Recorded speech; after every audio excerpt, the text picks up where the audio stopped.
Hello everyone, peace of Christ to all. Today we have interesting topic again.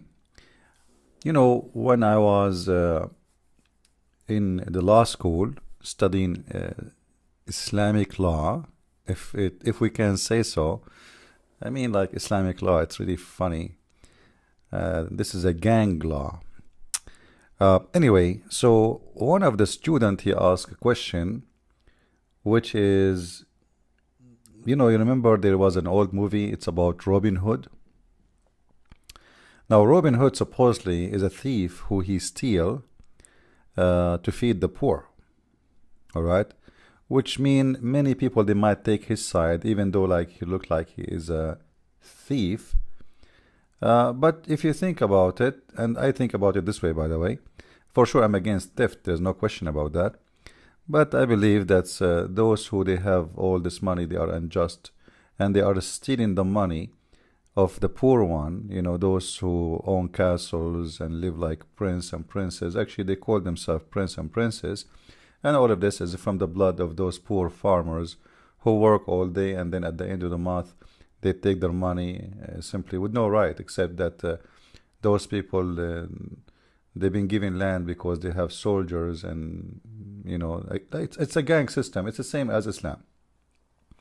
A king, he divide territories and he give who he please, and he take from those who he don't like. So he can make you poor in one day, he can make you rich in one day by giving you a land, and the land, when you own it, you own the farmers with it. So somehow it is unjust system. Then we have Robin Hood, the one is coming to save, or let's say, to make a balance of justice in the society. Now, is Muhammad a Robin Hood? Because Muhammad was attacking caravan, and Muhammad was stealing money from caravan, and he have many attack. The Muslims, they have a book, it's called Kitab al-Maghazi. Kitab al-Maghazi simply is an endless list of attacks made by Muhammad and his followers, and it gives you details about in each attack how much money Muhammad he made, how they divide the shares, etc. So this book goes, it's for sure it's approved by Muslims, there's no question. Like, a book made by me, the Muslims will not approve it because supposedly I'm anti-Islam. But if you are one of them and you are a scholar, then you are approved to be someone who speak about the Prophet, because the whole point of the book is not to condemn the Prophet, but to say he's a hero. He is the hero of the thieves. So,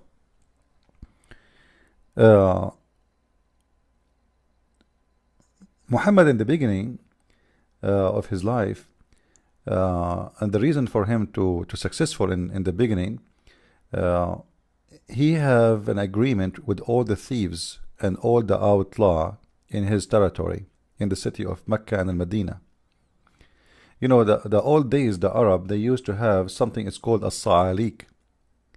A sa'alik, actually, even there is a huge part of in the Arabian lecture. There's big study about them.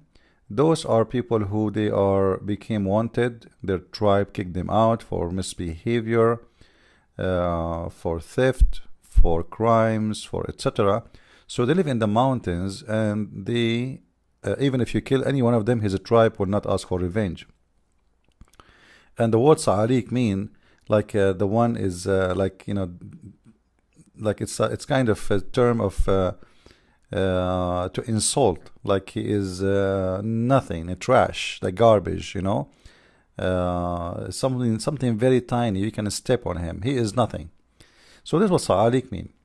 So Muhammad in the beginning of his life, he found that those people are very helpful, and what he did, he told them, you are a thief and you are a criminal between your people, but if you join me, you will be considered as a hero.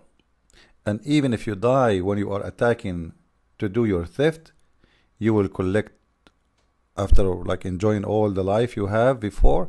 Even after you die, I promise you, my God will give you a lot of virgins in the heaven. So those thieves, they found somebody suddenly, he can accept them, and not only this, to be honored, to be considered mujahideen, to be considered people of God. So from being thieves, criminals, disgusting people, suddenly to be wonderful people, people who everybody respect. Even God himself, he will reward them. So that was a big let us say a smart movement of Muhammad by taking those criminals, and then all the criminals, they start joining, because simply you kill, you steal, you rape, but still you are a good guy. That's fantastic. So those people already, they have, their blood is full of violence, and they love to take things as not there. I mean, it's not them, they're their own. So they can take it and they don't feel guilty. So during the law school, one of the students, he asked question about theft. Is theft haram totally, or there is many kind of theft? Like Robin Hood, is he a good guy? He can steal. The teacher, he said, well, Robin Hood, at the end of the day, brother, he is a Christian, and this guy, he will go to hell for what he do. He, but if a Muslim, he do what Robin Hood did, he will go to hell too. Then the guy, he asked, why? Isn't it this guy is stealing from those who they are bad to do? He said, no. You see, if you steal, in this case, if you want to steal and you want to be praised, like you can steal from the non-Muslims. But if you steal from the Muslims, then you are a thief. You cannot steal from the Muslims. And then he said, but there is an exception. You can steal from the Muslims if you are serving Allah, if the purpose is to serve Allah. And then he gave us a story about Moses and the stone. Moses, simply, he was accused by the Jew. We mentioned this story before, but for those who do not know it, Moses was accused by the Jews that he have a problem. He have a problem specifically in his testicles. And if you have a problem in your testicle, this is really a problem, like this is not good. So Allah decided to prove that Moses has no guilt regarding his testicles, and his testicles is very fine. So what Allah did, he made a rock steal the clothes of Moses, and then the rock took off with his clothes, his money, his etc., and went all the way until Moses reached the children of Israel, which means Jerusalem, the middle of them. And then everybody saw that that Moses' private part is very fine, as you see in front of you in the hadith. In this case, the stone stole the clothes, yes. The stone is doing theft, yes. But the stone in this case is serving Allah. Even you notice here that the stone is stealing clothes of a prophet of Islam, supposedly, because Muslim, they say Moses is a Muslim. So even though that the stone is stealing from a prophet of Allah and took off with his clothes, but in this case the stone is not guilty, for this stone is serving Allah. And as you know, and for those who do not know, in Islam stones are Muslims. Even though the prophet, he used to clean his anus with the 3 stones, which means he cleaned his ass with the 3 Muslims, but this is what they believe. This is why we see that Muhammad here is speaking about this story, that a stone, after they accuse him that he have a sexual problem or sexual disease or etc. in his private part, the stone took off and ran away with his clothes.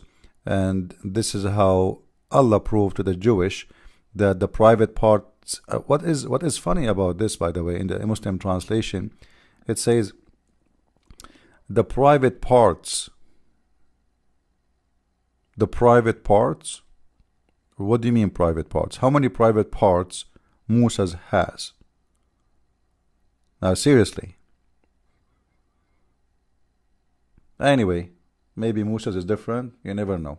So Musa's have a private parts, and Allah wanted to prove to the Jews that his private part is fantastic, is beautiful, and maybe it is good in good shape. Like, I mean, maybe good size. I don't know what the story here. So the private parts of Musa's are really good, and they are okay. So don't worry, be happy. And this is how I know this site is acting up. I'm trying to center it in the middle. It's not working. All right. I need to upgrade my my computer, my system, but thank you for not donating. What we can say, nobody is helping. So here, oh, it's out again. I'm not sure what's wrong. Anyway, I think the story is very clear. You can read it. Here in this case, the theft is done by a Muslim stone against a Muslim prophet. And Allah, He ordered the stone to do so. The stone did not do it by its own. Like, the stone here is serving the will of Allah. And this is why the stone was stealing the clothes of Musa. So the Jews, they will see that his testicles and his penis is very beautiful, mashallah. And his balls is very big, mashallah. And that was a reason for the Jews to say, mashallah, he must be a prophet.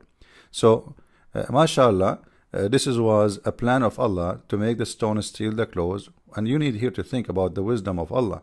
Like, think about it. The Jews are accusing the prophet that his balls have something wrong with them. And Allah, He need to prove to the Jews that the balls of his prophets are the best. So what He do? He ordered a Muslim stone to go there, place herself in front of the beach. Musa's, because this is the only stone there, so he took off his clothes, he put his clothes there, and when Musa's in the middle of the water, the stone ran away. Genius, unbelievable, amazing story. Nobody can come with stories like this except Allah, for sure. So according to the sheikh in the school, in our school, he said this was a theft, but here the stone is serving Allah and it's not a bad stone. Yet Musa's, he struck the stone with his staff, and until now the marks of the stone exist there. You see it there, it says, by Allah, there are marks of 6 or 7 stroke made by Musa's on the stone. So Musa's already practiced Sharia law on the stone, and he beat the stone because you should not do that. But Musa's here is not very accurate, because he should accept that that this is Allah's wish, and Allah who is the one who made the stone. But Musa's, because he is just a Muslim prophet who do not know what Allah planned, so he punished the stone by beating her 6 times or 7 times, as they say, 7 stroke in the stone. Like, have you believe it? How tough Musa's is with his staff. He beat the rock and he leave 7 marks in the back of the stone. I feel sorry for this stone. That must be very painful beating, you know. Until now, the marks there. Wow, man, I cannot believe it. But we have to believe it. If Muhammad says so, you say you don't believe it, they chop your head. So you better say, I believe it. It's true. It's absolutely true. So this is one of the stories about how you can be thief legally in Islam. If you steal from non-Muslims, it is very fine. And if you steal from a Muslim but serving the purpose of Allah, like what happened to this rock, it's fine in Islam. I hope you did enjoy, guys, this video. I'm trying to make them short. Actually, I'm not doing live broadcasting because my computer is freezing. But again, we say thank you for those who they are supporting us in donation, and we say thank you for those who they are not supporting us too. With this, I say God bless. Christ is Lord.